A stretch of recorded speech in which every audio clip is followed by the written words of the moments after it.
दोस्तों कहानी शुरू होती है और हम झोपड़ीलाल को देखते हैं जो कि एक न्यूज रिपोर्टर है और अपनी पत्नी डायना के साथ रशिया में रहता है। हम देखते हैं कि वो और उसकी पत्नी पिछले 2 सालों से बच्चा पैदा करने की कोशिश कर रहे हैं, लेकिन झोपड़ीलाल की पिचकारी में इतना दम ही नहीं था कि वो डायना की गुफा में अपना सफेद खून पहुंचा सके। अब इससे परेशान होकर झोपड़ीलाल एक थेरेपिस्ट के पास जाता है, जहाँ पर थेरेपिस्ट उससे उसकी सेक्स लाइफ के बारे में पूछती है। इस पर झोपड़ीलाल उसे कहता है कि मैं तो अपनी पत्नी को हर रात को घोड़ी बना देता हूँ, लेकिन मेरी पत्नी है कि प्रेग्नेंट होती ही नहीं। हमने तो छत पर, सड़क पर, पहाड़ों पर, यहाँ तक कि गाड़ी में भी मजदूरी करके देख लिया, लेकिन उसका कोई रिजल्ट नहीं मिला। अब ये सुनकर थेरेपिस्ट उसे कहती है कि तुम्हें बहुत ही जल्द गुड न्यूज मिलने वाली है, इसलिए संभल कर रहना। अब झोपड़ीलाल उसकी ये बात समझ नहीं पाता और चुपचाप वहाँ से चला जाता है। फिर काम पर जाते वक्त वो अपने एक दोस्त को फोन करता है जो कि एक वकील था। झोपड़ीलाल जब उसे बताता है कि उनका कोई बच्चा नहीं हो रहा, तो इस पर उसका दोस्त कहता है कि मेरी भी 2 बेटियां हैं और अब हम एक बेटे के लिए ट्राई कर रहे हैं, लेकिन वो हो नहीं पा रहा। इसके बाद झोपड़ीलाल अपने ऑफिस पहुंचता है और अपने काम पर लग जाता है। दूसरी तरफ डायना एक आर्ट एग्जीबिशन में होती है, जहां पर उसकी बनाई हुई पेंटिंग्स डिस्प्ले की गई थी। तभी डायना झोपड़ीलाल को फोन करती है और कहती है कि तुम कहां पर हो, जिस पर झोपड़ीलाल कहता है कि मैं रास्ते में हूं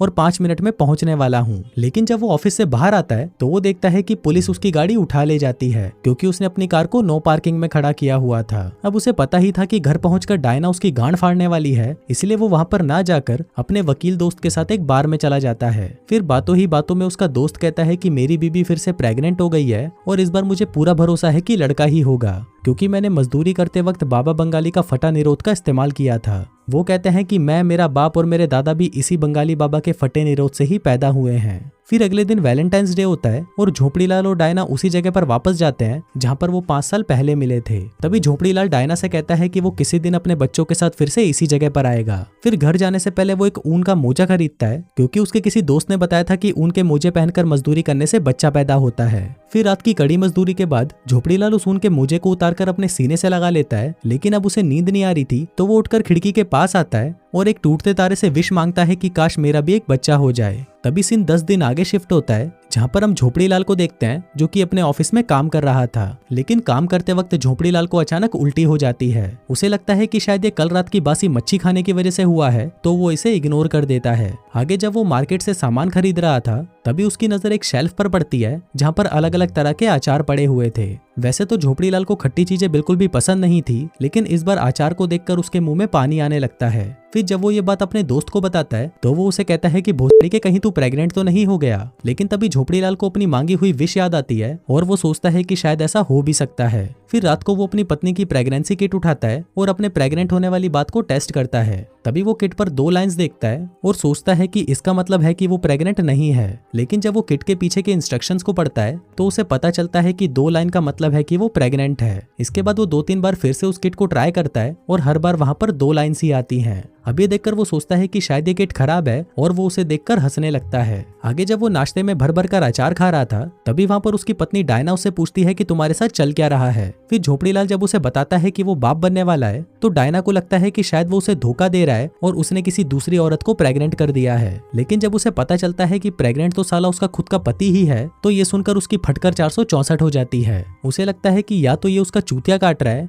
या फिर ये पूरी तरह से बावली हो चुका है। लेकिन तभी झोपड़ीलाल कहता है कि मैं सच बोल रहा हूँ और मैं सच में प्रेग्नेंट हूँ। अब ये सुनकर डायना को गुस्सा आ जाता है और वो वहां से चली जाती है। उसी शाम झोपड़ीलाल के माँ बाप और उसका दोस्त का परिवार सभी साथ में डिनर करने के लिए उसके घर पर आते हैं। तभी मौका देखकर झोपड़ीलाल उनसे कहता है कि वो प्रेग्नेंट है। अभी सुनकर सभी शॉक्ड हो जाते हैं और तभी उसे समझाने लगते हैं कि भोसड़ी के ऐसा कभी हो ही नहीं सकता। अभी सुनकर झोपड़ीलाल गुस्से में वहां से चला जाता है। तभी उसका बाप उसकी माँ पर गुस्सा करने लगता है और उसे कहता है कि ये सब तुम्हारी प्रेगनेंसी में मीठा खाने की वजह से हुआ है और अब देखो तुम्हारा बेटा भी मीठा बन चुका है। फिर अगले दिन झोपड़ीलाल प्रेगनेंसी की एक किताब उठाता है और उससे खुद के लक्षणों को मिलाने लगता है, जिसके बाद वो सारा हिसाब लगाता है और एज्यूम करता है कि उसका बच्चा अक्टूबर तक तो पैदा हो जाना चाहिए। जिसके बाद वो सिगरेट पीना छोड़ देता है और दबाकर खट्टा खाने लगता है। अब धीरे धीरे वक्त बीतता है और हम देखते हैं कि अब डायना भी अपने पति की प्रेगनेंसी को अपना लेती है और उसका ख्याल रखना शुरू कर देती है। हम देखते हैं कि प्रेग्नेंट होने के 4 महीने बाद झोपड़ीलाल का पेट बढ़ने लगता है, जिसके बाद से वो रोज प्रेगनेंसी क्लास में जाने लगता है। लेकिन वहां पर वो ऐसा दिखाता है कि वो वहां पर अपनी पत्नी के साथ आया है। उसके घर वालों को तो उसकी प्रेगनेंसी के बारे में पता था, लेकिन बाहर के लोगों से वो ये बात छुपा कर रखता था। फिर 5 महीने बाद वो पहली बार अपनी वाइफ के साथ एक डॉक्टर के पास गया, लेकिन डॉक्टर को जैसे ही पता चला कि प्रेग्नेंट डायना का पति है तो उसकी फटकर 464 हो गई और उसने उसे चेक करने से ही मना कर दिया। इसके बाद वो दोनों और भी कई डॉक्टर्स के पास गए, लेकिन सभी डॉक्टर्स ने उसे देखने से मना कर दिया। फिर एक दिन उनकी मुलाकात डॉक्टर बेरोजगार से हुई, जो कि 2 महीने से अपना क्लिनिक खोलकर बैठा था, लेकिन अभी तक एक भी मरीज उसके पास नहीं आया था। अब डॉक्टर बेरोजगार के पास और कोई रास्ता नहीं था, इसलिए वो झोपड़ीलाल का केस लेने के लिए मान जाता है। फिर अगले दिन उसे पता चलता है कि उसके चूतिए दोस्त ने उसकी प्रेगनेंसी वाली कहानी पैसों के लिए एक चैनल को बेच दी, जिसके बाद वो हर जगह पर वायरल होने लगी और झोपड़ीलाल रातों रात पूरी दुनिया में फेमस हो गया। हर जगह पर लोग उसे प्रेग्नेंट आदमी के नाम से जानने लगे, लेकिन वो लोग उसे एक अलग ही इंसान की तरह ट्रीट करने लगे थे, जिससे वो और भी ज्यादा उदास रहने लगा। इसके बाद वो अपने दोस्त से मिलता है और उसे खूब गालियां देता है, लेकिन उसके दोस्त को इससे कोई फर्क नहीं पड़ता और वो उसे कहता है कि उसके पास तो इससे भी एक अच्छा आइडिया है जो उन दोनों को करोड़पति बना देगा। अब शुरू में तो झोपड़ीलाल उस पर बहुत गुस्सा करता है और इस काम को करने से मना कर देता है, लेकिन फिर बाद में उसके अंदर भी पैसों का लालच आ जाता है और वो इस काम को करने के लिए मान जाता है। अब उस दिन के बाद से उसने कई टीवी शोज में प्रेग्नेंट आदमी बनकर जाना शुरू कर दिया। साथ ही साथ वो प्रेगनेंसी प्रोडक्ट्स के ऐड भी करने लगा।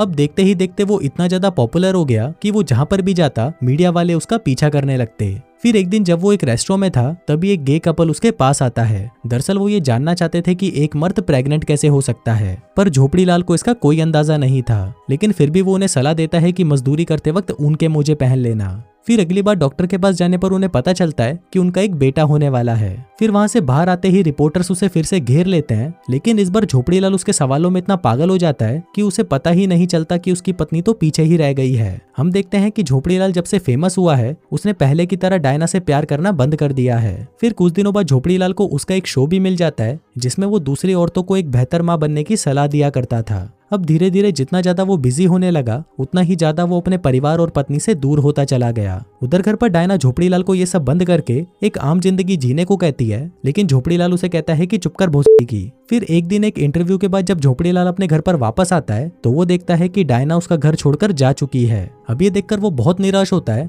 और उसे फील होने लगता है कि पिछले कुछ दिनों से वो डायना के साथ बहुत ही बुरा बिहेव कर रहा है। अब डायना के पास वापस जाने के लिए उसके पास सिर्फ एक ही तरीका था कि वो ये सब छोड़कर वापस एक नॉर्मल जिंदगी जिए। इसी बीच एक कंपनी उसके ऊपर केस कर देती है कि उसकी प्रेगनेंसी नकली है और वो लोगों को पागल बना रहा है। जिसके बाद जब कोर्ट में उसके ऊपर केस होता है, तो वो वहां पर एक वीडियो बनाकर भेजता है और सभी को बताता है कि उसकी प्रेगनेंसी नकली है और वो अब तक सबसे झूठ बोल रहा था। अब ये सुनकर जज उसे एक अपराधी घोषित करता है और उस पर $1 मिलियन का फाइन लगा देता है। वहीं ये देखकर उसके चाहने वालों का विश्वास उसके ऊपर से हट जाता है और धीरे धीरे वो सभी उसे भूलने लगते हैं। इसके बाद वो अपनी पत्नी से उसकी पसंदीदा जगह पर मिलता है और एक बुरा पति होने के लिए उससे माफी मांगता है। वहीं डायना भी उसे माफ कर देती है, लेकिन तभी झोपड़ीलाल को फील होता है कि शायद बच्चे की डिलीवरी का टाइम हो चुका है। जिसके बाद उसे जल्दी से हॉस्पिटल ले जाया जाता है, जहां पर डॉक्टर्स उसकी डिलीवरी करने में कामयाब रहते हैं। अब झोपड़ीलाल अपने पिछले बिहेवियर के लिए अपने पूरे परिवार से माफी मांगता है। इसी बीच डायना वहां पर उसके बच्चे को लेकर आती है और झोपड़ीलाल की गोद में दे देती है।